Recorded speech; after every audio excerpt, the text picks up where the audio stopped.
que está acontecendo na América, então? E por que eu deixei agora, né, para falar dos Estados Unidos, não falei lá no comecinho? Porque os Estados Unidos vão liderar esse processo de mudanças. Eles vão ser a síntese, né, dessas mudanças, dessas transformações que acontecem no mundo todo. Tá? Tanto que eles entram no século XX, né, e em pouco tempo vão se tornar a maior potência mundial, né, dada essa mentalidade que eles se apropriam, né, uma herança do pensamento iluminista, uma herança da Revolução Industrial, né, mas que se concretiza, né, plenamente nos Estados Unidos, ou como eles preferem chamar, na América. Né? Então, que fique bem claro, né, quando eles falam América, eles estão tratando deles próprios, né, e não da América como um todo, que seria o correto. Mas vamos lá, aqui, ó, seguindo aqui essa apresentação aqui que eu fiz para vocês. Em primeiro lugar, para entender os Estados Unidos de hoje, é preciso entender os Estados Unidos do século XIX. O que acontece no século XIX é fundamental para entendermos os Estados Unidos hoje. Tá? Vocês sabem que os Estados Unidos foi a primeira independência aqui no continente americano em 1776, tá? Ainda no final do século XVIII, antes da Revolução Francesa, tá? E imbuídos de valores, né, que vão dar base à Revolução Francesa. Mas uma coisa que eu queria que vocês percebessem é o seguinte, que a independência dos Estados Unidos em 76, ou a Revolução Americana, ela tinha um caráter mais econômico, tá? Um caráter mais, não tinha um caráter nacionalista como outras independências na América vão ter, como as da América Espanhola, né, que criam novos estados-nação. Né? Ali foi mais um jogo de interesses, de afastar os ingleses das resoluções que estavam sendo feitas aqui na América, né? E esses estadunidenses, né, eles assumiram, né, o seu próprio governo. Né? Foi a primeira independência, o primeiro exemplo. Então, por isso que muitos autores, muitos estudiosos tratam a Guerra Anglo-Americana de 1812 como a segunda guerra de independência americana, porque é aqui, né, em 1812 a 1815, uma guerra entre Estados Unidos e a Grã-Bretanha, né, e a Inglaterra, mais uma vez, é aqui que eles vão consolidar o espírito nacionalista de pertencimento ao território. Tá? Com um detalhe, né? Por que acontece essa guerra, essa segunda guerra, né? Em menos aí de 40 anos, né? 76, 86, 96, 16, menos de 40 anos, acontece, né, uma guerra contra a Inglaterra novamente. Porque os ingleses, logo após a independência de 76, eles não abandonaram, né? Não foram embora. Eles continuaram negociando com os Estados Unidos, especialmente com a região sul, que vendia algodão. Lembrar que a força da indústria inglesa estava na indústria têxtil. Né? Então eles precisavam do algodão. E, por sua vez, os fazendeiros no sul dos Estados Unidos queriam vender esse algodão para a Inglaterra, não queriam perder esse negócio. Por sua vez, a região norte dos Estados Unidos, uma região mais rochosa, mais fria, menos própria para a agricultura, eles vão desenvolver as manufaturas. Então eles vão se aproximar ideologicamente da França. Então, no século XIX, essa rivalidade entre França e Inglaterra, ela vai trazer reflexos aqui na América, mais precisamente nos Estados Unidos, né, levando, né, aos ingleses tomarem medidas mais agressivas, né, no sentido de fazer negócios, né, com os fazendeiros do Sul, o que vai despertar entre os americanos um sentimento de, opa, o que esses caras estão se metendo aqui de novo? Né? E vai levar a um conflito que é a chamada Guerra de 1812, né, ou a Guerra Anglo-Americana. Qual é primeiro ponto aí que eu queria que vocês já guardasse? Cada vez se destaca mais essa coisa assim, né, de sul e norte. Isso já vem desde o período da colônia, né? E agora está se acentuando ainda mais. Quando a gente chega aqui, a gente percebe então que os Estados Unidos começam a ganhar agora um espírito nacionalista de pertencimento, tanto que eles se referem aos estados, né, como a União, né? Então aqui, veja só, não é lá em 76 que eles criam o hino nacional, vai ser aqui. O hino nacional americano vai ser criado aqui, né? O Star Spangled Banner, né? E toda essa devoção que eles têm até hoje, a bandeira americana, né, simbolizando essa união. Uma união que ainda não está muito consolidada ainda e que a gente vai ver aqui. Os Estados Unidos, após vencer essa guerra contra a Inglaterra, eles vão tratar de ampliar o seu território. Né? Se vocês lembrarem, o que era Estados Unidos ou as 13 colônias antes, né, desse processo aqui de ampliação do território? Era uma faixinha estreita de terra no Atlântico, né, com uma divisão de estados. Tá? Era um território equivalente ao quê? Talvez o nosso Nordeste e Sudeste, talvez, seria mais ou menos esse o território das 13 colônias. E eles iniciam aí um processo de expansão. Essa expansão, ou a famosa marcha para o oeste, né, ela vai ser guiada, vai ser dirigida por uma ideologia. Né? Então eles não simplesmente vão, agora a gente vai para o oeste. Né? Eles têm toda uma ideologia que a gente consegue mapear isso através das publicações, através dos decretos presidenciais, né? até mesmo através dos artigos jornalísticos da época, que é o caso desses elementos aqui. Ó. Pessoal, fiquem bem atentos, porque isso aqui pode aparecer em provas de vestibulares para vocês, tá? Destino Manifesto, Doutrina Monroe, Corolário Roosevelt, Política do Big Stick. Aqui numa ordem cronológica, tá? Esses dois últimos vão aparecer ali no finalzinho do século XIX e início do século XX. Aqui já é do início, né, desse período que a gente está trabalhando. O que é o Destino Manifesto? Os colonos, né, que agora são, a gente vai chamar de americanos, né, são os estadunidenses, né, que fique bem claro, né, a gente chama por ser senso comum, né, mas esses americanos, eles vão se imbuir de uma ideologia em que eles são superiores aos demais, tá? Começa a nascer aí essa visão do WASP, aqui que vocês estão vendo aqui embaixo. Ó, o que vem a ser esse acrônimo, né? White, Anglo-Saxon and Protestant, né? O branco protestante de origem britânica. Esse é quem eles consideram o verdadeiro americano. Esse é quem eles consideram o verdadeiro estadunidense. E eles vão se imbuir de uma ideia de que esse americano, né? Isso é lógico, é uma expressão que vai surgir depois, né? Sociólogos vão fazer interpretações acadêmicas a partir dessa visão, né? Na época ninguém falava, eu sou um WASP, né? Ninguém falava isso. Até hoje é meio ofensivo isso. Ninguém intencionalmente se atribui isso, mas dá a entender, né? Pelas ações, né? Que a gente vai ver aí, que eles se consideram diferentes, separados, e que esses americanos, né? Brancos, anglo-saxões e protestantes, eles têm um destino, né? E esse destino, então, tem toda uma aura religiosa por trás. E o destino deles é de dominação. O destino deles é de levar a liberdade, levar o progresso, né? E eles comandarem todo esse mundo que eles estão criando, né?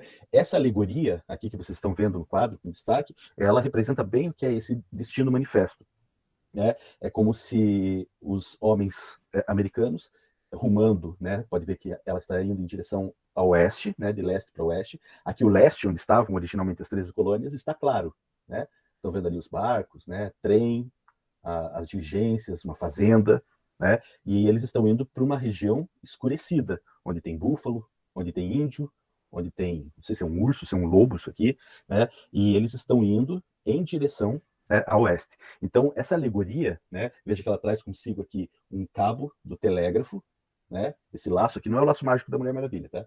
Esse laço aqui, esse aqui é um cabo do telégrafo, né? E está levando um livro, né?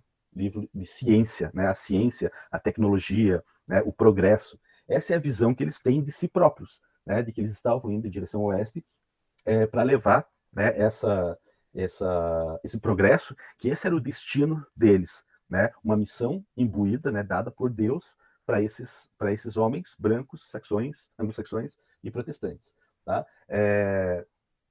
A doutrina Monroe, o presidente James Monroe, ele decreta uma série de medidas, né, que a síntese disso tudo é a América para os americanos. Vocês já ouviram falar disso, né? Então, no início do século XIX, nós temos aí todo um movimento em direção aos Estados Unidos comandarem um processo de soberania aqui na América. O que eles queriam? Eles queriam afastar os interesses europeus aqui na América e eles se colocaram como defensores da América, né? Só que essa defesa, isso fica bem expresso, por exemplo, na nossa independência, né? Todas as independências da América Latina, né? Mas na nossa independência você percebe, né, que o primeiro país a reconhecer a nossa independência são os Estados Unidos, mesmo antes da Inglaterra, mesmo antes, obviamente, de Portugal, porque eles entendiam que quem deveria, se tinha alguém que deveria explorar o resto da América, eram eles, e não os países europeus. Tá? Essa é a síntese do que seria a doutrina Monroe. Mais à frente a gente vai falar do corolário Roosevelt, mas também tem esse aspecto de expansão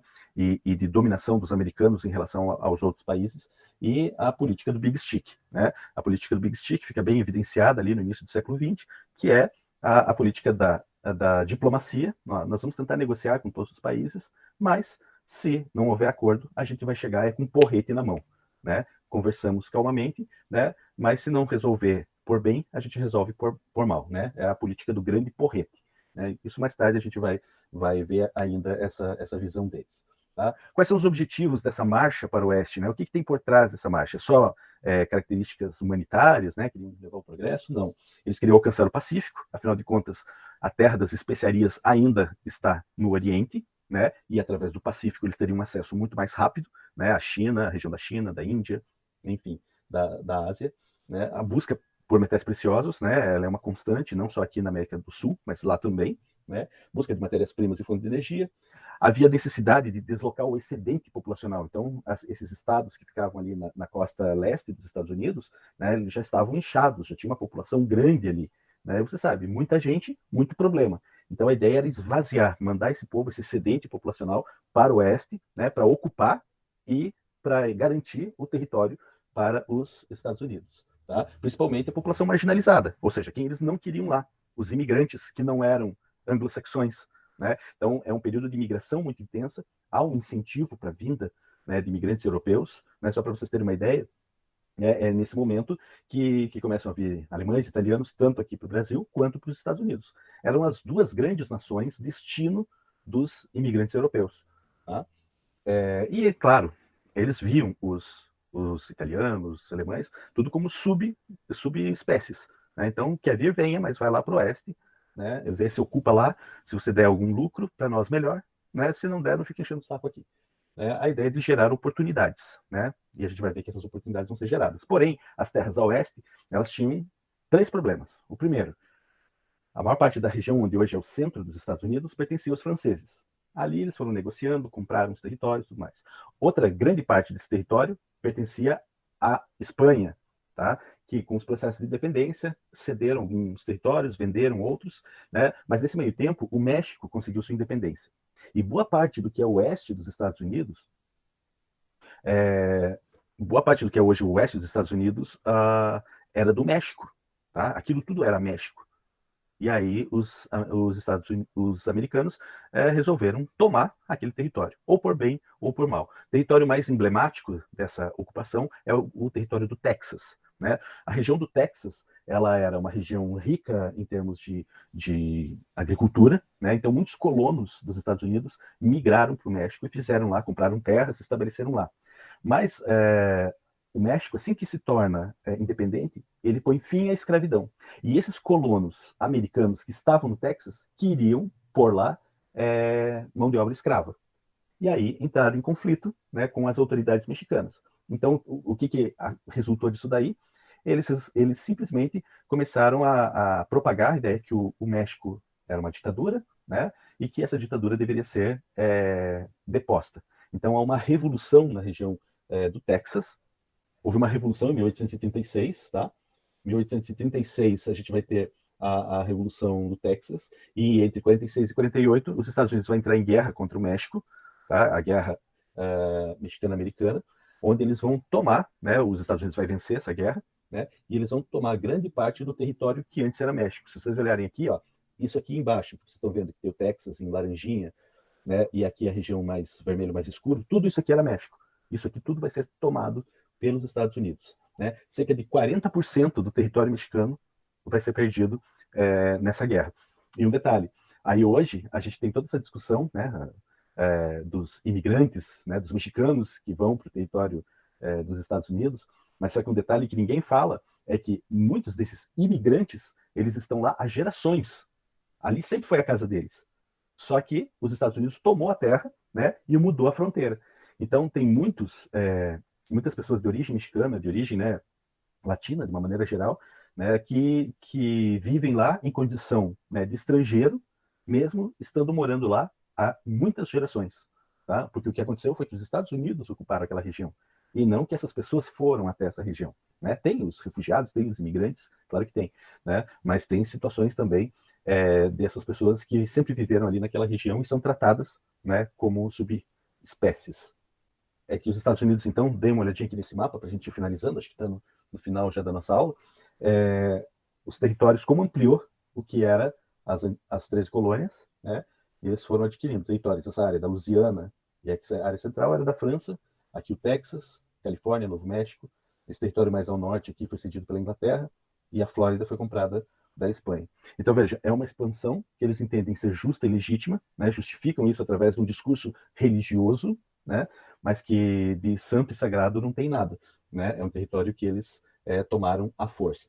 E diante dessa ocupação toda, né, nós vamos ter se acentuando as diferenças entre a região sul dos Estados Unidos e a região norte dos Estados Unidos. Mas isso não vai dar para falar hoje. Guerra de Secessão a gente vai falar, então, na próxima aula. Beleza, pessoal? Valeu?